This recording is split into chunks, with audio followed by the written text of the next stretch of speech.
రామాతో పెళ్లి తర్వాత జీవితం గురించి చాలా కళ్ళు కన్నాను. ఏ చిన్న సమస్య వచ్చినా మాలో మేమే ఒకరికొకరం సాయం చేసుకునేవాళ్ళం. అనుకున్నట్లే రామాకి ఉద్యోగం వచ్చింది. మా పెళ్లికి ఏ అడ్డంకి లేదు కదా, అంతా అనుకున్నట్లే జరుగుతోంది అని సంతోషంగా ఉన్న సమయంలో ఇటువైపు పద. అయ్యర్లో ఇంటికి అడిగి సరే ఆడి నుంచి ఇంటికి పోదాం. అక్కడ చిన్న పని ఉంది, నువ్వు పద. అనంత పని మీద వచ్చాడు. నమస్తే బాబు. నమస్తే బాబాయ్. బాగున్నారా? బాగుండవయ్యా? బాగుండా విని. ఏంటి మహాలక్ష్మి? కూర్చోండి బాబు. ఇదిగో అబ్బాయి వాళ్ళు వచ్చారు, అమ్మాయిని తీసుకురండి. అలాగే అండి.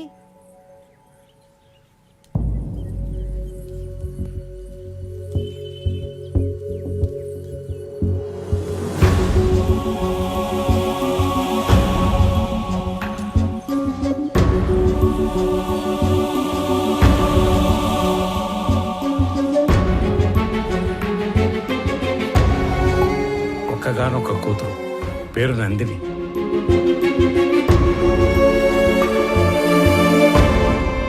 ఏంటి నేను ఇది? ఎవరి అమ్మాయి? మాలిని గురించి మీకు తెలుసు కదా. తెలిసే వీళ్ళని రమ్మని చెప్పినాను. మాలినికి పెళ్ళైపోయినది. మాలినికి పెళ్ళైపోతే నాయనా? కారణాలు తెలియదు. మాలినికి పెళ్లి జరిగిపోయినాదని తెలిసి నువ్వు ఎట్ట రియాక్ట్ అవుతావు అని మేం బేజారైపోయినాము. తండ్రిగా నీకు మంచి తోడుని వెతికి పెట్టడం నా బాధ్యత. నిర్ణయం నీ హక్కు. లేదైనా నాకు కొంచెం టైం కావాలి. ఆ తర్వాత నిర్ణయం మీరే తీసుకోండి. నువ్వు నీ ప్రాణం పోయినా నీ స్వార్థం కోసం అయితే వేరే పెళ్లి ఒప్పుకో. ఏదో ఒక కారణం చేతే ఈ పెళ్లి చేసుకుని ఉంటావు. నువ్వు తలదించుకునే తప్పేమీ చేయలేదు మాలిని. మన ప్రేమ మన ఇద్దరికి మాత్రమే సంబంధించింది. పెళ్లి మన వాళ్ళందరికీ సంబంధించింది. ప్రేమ విషయంలో మనలో ఎవరో ఒకటి నిర్ణయం తీసుకోవచ్చు, కానీ పెళ్లి విషయంలో మన వాళ్ళందరూ నిర్ణయం తీసుకోవాలి. ఎందుకు ఏమిటి అని అడగటానికి నేను రమ్మలేదు. నిన్ను చూసి చాలా రోజులైంది కదా, చూద్దామని రమ్మన్నాను. మాలిని, ఒక్కసారి తలెత్తి చూడు.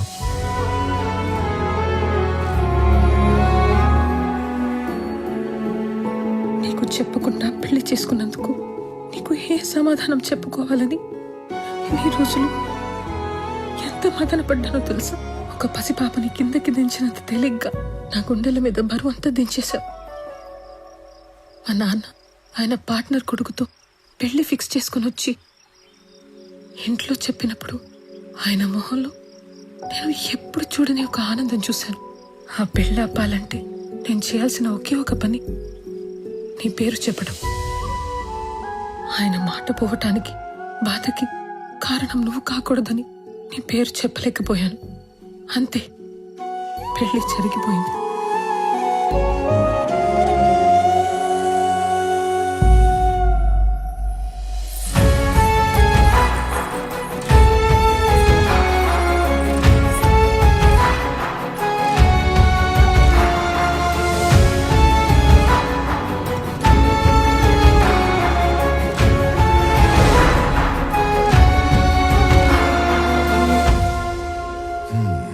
మన ఇంటి కోడలుగా రావాల్సిన అమ్మాయి పాపం తలరాత. దుడ్డు ఏమన్నా కావాలేమో, సాయం చేయకపోయినావా? ఆ మాట ఎత్తినా చంపేస్తుంది ఆయన. మరి ఆస్తి బదిలీకి అప్లికేషన్ పెట్టిందన్నావు కదా, అదేదో ఇచ్చేయరాదు? ఆస్తి మీద హక్కు వస్తే సమస్య కొంతన్నా తీరుతుంది కదా. చూడటానికి ఏదో ఒక చిన్న అప్లికేషన్, కానీ చట్టానికి అదొక పెద్ద సమస్య. మిస్ అయిన మనుషుల ఆస్తులు 7 సంవత్సరాల వరకు ఏమీ చేయలేము. 7 ఏళ్ల తర్వాతనే ఎవిడెన్స్ యాక్ట్ 107 అండ్ 108 సెక్షన్స్ ఉపయోగించి ప్రిజంప్షన్ ఆఫ్ డెత్ కింద ఆస్తిని బదిలీ చేయగలం. సరే, నువ్వు చెయ్యగలిగింది చేయరా. 6 నెలల నుంచి ఎప్పుడు చెప్పే సుత్యావారంగా ఈ రోజు కూడా చెప్తున్నావు? ఇంకో 15-20 ఊర్లు తిరిగితే క్లూ దొరకచ్చు సార్. నువ్వు ఉత్త కోతలు చెప్పి ఊర్లు తిరుగుతున్నావు కానీ ఇంతవరకు నాకు మాలు గురించి మాత్రం ఒక్కటి కూడా చెప్పలా. నీ వల్ల కాకపోతే చెప్పు, మఫ్టీలో నేనే తిరుగుతా లీవ్ పెట్టి. లేదు సార్, త్వరలోనే పని పూర్తి చేసి మొత్తం సమాచారం ఇస్తా. నన్ను నమ్మండి సార్.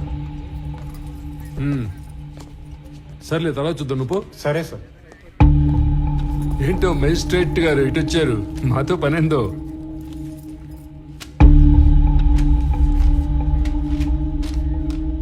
అరే ఇది మిస్సింగ్ కేసు. మాయ్ నువ్వేనా మాలిని అంటే? అదే టన్నులు ఉత్తరాలు రాస్తుంటావు. ఇంకా ఈ కేసులో ఆచూకీలు ఏం దొరకలేదు.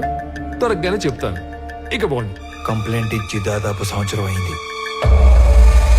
ఎఫ్ఐఆర్ కూడా ఫైల్ చేసినట్లేదు. ఆ మనిషి ఏడో మిస్ అయ్యాడో ఆడికి పోయి కంప్లైంట్ చేయండి, ఫైల్ చేస్తారు ఎఫ్ఐఆర్. జ్యూరిస్డిక్షన్ తో సంబంధం లేకుండా ఎఫ్ఐఆర్ ఫైల్ చేయటం మీ బాధ్యత. సరే, ఎఫ్ఐఆర్ ఫైల్ చేయలేదు. ఇచ్చిన కంప్లైంట్ మీద ఏం ప్రోగ్రెస్ సాధించారు? హలో ఏందమ్మా సాధించేదా? ఏంది ప్రోగ్రెస్లు అటెండెన్స్లు? నేను నా పైనకే చెప్పను. ఓ అడగటానికి వచ్చాడ్రా పెద్ద సరే, మేమేం ప్రోగ్రెస్ చేయలేదు అనుకుందాం. అనుకుందాం మాట వరుసకి. ఆ తప్పైనాడు పెళ్ళం, సొంత వాళ్ళు కూడా ఎత్తుకుంటారు కదా, మరి వాళ్ళేం ప్రోగ్రెస్ సాధించారు? పెద్దానికి పెద్దోడు పోలీస్ స్టేషన్ మీద పట్టమే, తలుపులు బార్లు తెరుచున్నాయని. అయినా ఇందులో మీకు అంత ఇంట్రెస్ట్ ఏందో? మాయ్ నువ్వే తప్పుగా అనుకోగాక. అనుకోలేదు. ఆమెకి తోడుగా నేను ఇక్కడికి రిక్వెస్ట్ చేయడానికి రాలేదు. ఒక సబ్ డివిజన్ మ్యాజిస్ట్రేట్ గా నా పరిధిలో ఉన్న ఒక పౌరుడు మిస్ అయ్యాడు. దాని గురించి ఎంక్వైరీ చేయడానికి వచ్చాను.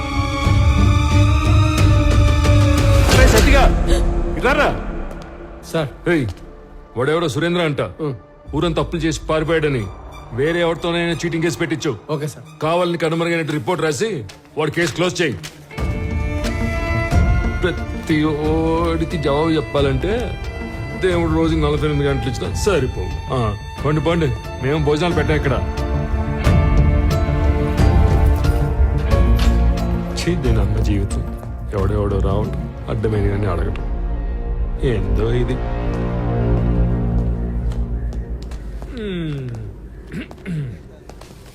శ్రీకాకుళంలో వీడేసిన ఎక్స్ట్రాలకి సబ్ కలెక్టర్ రేంజ్ నుంచి డిమోట్ చేసి టెంపరీ పోస్టులు వేసారు.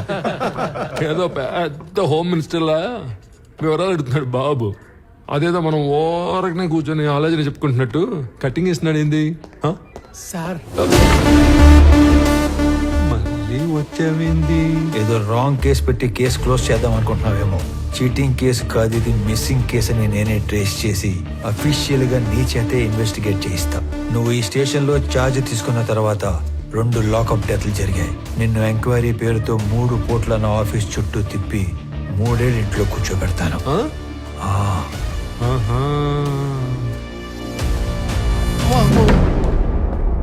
ఒరే ఆ టక్కోడు వెళ్ళాడో లేదో చూడండి రా. సార్. అమ్మా నా వల్ల కావట్లేదురా. వీడెవడరా సామె, కనపడిన ప్రతిసారి ఏదో కొత్త రూల్స్ చెప్పి వాయించి వదులుతున్నాడు.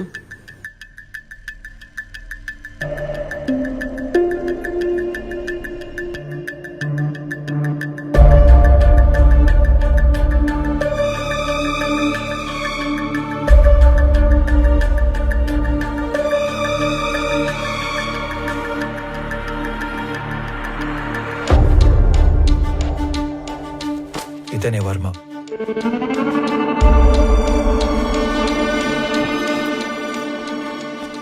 అతను పట్టుకున్న గిఫ్ట్ బాక్స్ మీద వర్మ అని పేరు రాసింది చూడు. ఇప్పుడు అతను అడ్రస్ పట్టుకోవాలి. సురేంద్ర బిజినెస్ లో హెల్ప్ కోసం వెళ్ళాడంటే వర్మ కూడా బిజినెస్ మ్యాన్ అయి ఉండాలి. ఓకే, మీ ఇంట్లో పాత క్యాలెండర్లు డైరీలు ఉంటే తీసుకుని రా.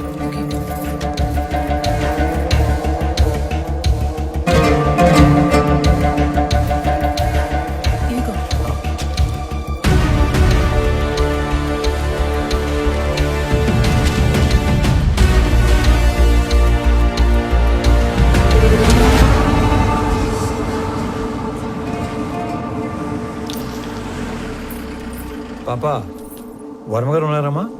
మా నాన్న లేడు. మీరు మా నాన్న ఫ్రెండా? ఎవరయ్యా నువ్వు? ఇక్కడేం పని? అంటే సురేంద్ర అని మీకు కావాల్సిన వ్యక్తి ఇంట్లో మా వాడిని కలవడానికి వెళుతున్నట్టు చెప్పొచ్చాడు. అప్పటి నుంచి తను కనబడకుండా పోయాడు, అంతేనా? అది కూడా ఏడాది క్రితం అంటున్నావు. నువ్వు హార్స్లీస్ నుంచి శ్రమపడి ఇంత దూరం వచ్చావు. మా వాడు దుబాయ్ వెళ్ళి చాలా కాలమైంది. అయినా మా వాడికి సురేంద్ర అనే పేరుతో ఎవరు ఫ్రెండ్స్ లేరే. ఇదేంటి, మీ అబ్బాయే కదా? ఆ పక్కన ఉన్న పెళ్లి కొడుకు పేరే సురేంద్ర. వీళ్ళ ఫ్రెండ్స్ కాకుండానే అయ్యుండొచ్చు. అయితే ఏంటి? మీరేదో దాస్తున్నారు. అవునయ్యా, దాస్తున్నాను. అది నీకు అర్థమైంది కదా. ఇంక నీకు బయలుదేరచ్చు. బయలుదేరు. ఏం చూస్తున్నారమ్మా? ఆ? పద లోపలికి పద.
సరే, ఎంక్వైరీ చేసి చెప్తాను.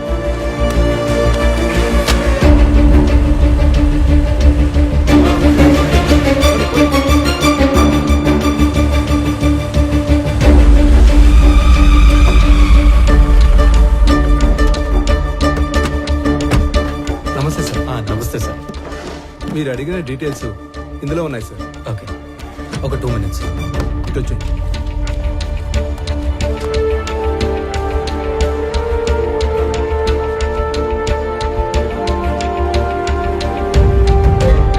అదేంట్రా, అలవాటు ప్రకారం 2 చేతులతో అన్ని డీటెయిల్స్ రాసుకుంటున్నావు? వీటితో పని ఉంది. సరిగా రాఘవ, అక్కడ ఉన్న వాళ్ళలో నీకు ఎవరి మీద ఎక్కువ నమ్మకం ఉందో అతని పిలువు. శ్రీధర్. సార్, మీరు ఐడెంటిఫై చేసినట్లే పోయిన సంవత్సరం మేలో 10 నుంచి 11 కంటైనర్ల గ్రానైట్ ఈ రూట్ లో వెళ్ళినట్టు మన చెక్ పోస్ట్ లో ఎంట్రీస్ ఉన్నాయి సార్. సాధారణంగా గ్రానైట్ పేరుతో మంగళూరుకు వెళ్లే కంటైనర్ల వెనక ఒక చిన్న మర్మం ఉంది సార్.